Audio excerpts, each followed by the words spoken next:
let's move on to some of the bigger news stories of the day. And we're going to start off with the Catholic Church, the world's #1 manufacturer of atheists. The Catholic Church has made many, many positive contributions to society in the fields of art and science and philosophy. And if it wasn't for them, we wouldn't have come up with the smoke machines in the club, you know? But the church has also done some bad things over the last, say, 2,000 years.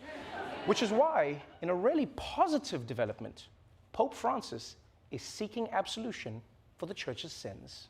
On his first full day in Canada, Pope Francis delivered a historic apology for the, quote, evil committed by so many Christians against Indigenous people. At the site of a former residential school in the Canadian city of Massachusets, Pope Francis was greeted with sacred drumming and dance, rituals the church once sought to erase for around a century. More than 150,000 Native children were taken from their families to attend government-funded residential schools, most of them run by the Catholic Church. They faced rampant neglect, physical, and sexual abuse while being forced to assimilate.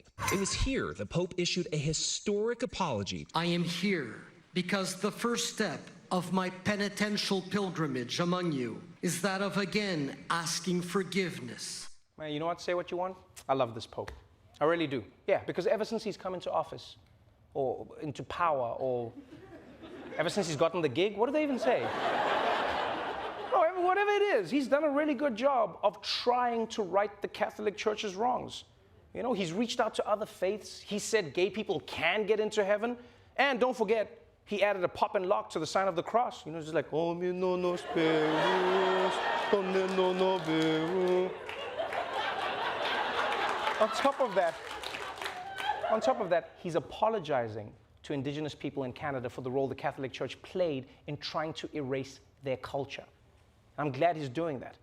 It also must have been a shock to Canadians, you know? Someone coming and apologizing to them. And just be like, I'm sorry? It's like, no, I'm sorry. Oh, sorry? And you know, beyond the Pope, yeah, the Pope is great in all of this, but you know who the heroes of the story are? The Indigenous people, yeah. For not just speaking to the Pope, but for forgiving him, even letting him wear their traditional headdress. That was amazing. It was gracious, you know? Unless they were just setting him up for a trap. You know, it's like, we let bygones be bygones, please accept this headdress, snap photo, and you're canceled, motherfucker! We got you! Cultural appropriation! They didn't do that, but it would have been funny. Now, apparently, in addition to the apology, the church has also agreed to pay a settlement for what they did, which I think is fantastic, especially on the tribe for actually insisting on it. You know, because so many people's lives have been destroyed, and a generation was thrust into poverty.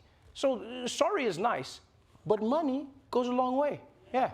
In fact, you know what? They should put "I'm sorry" in the caption of the Venmo payment. That's what they should do.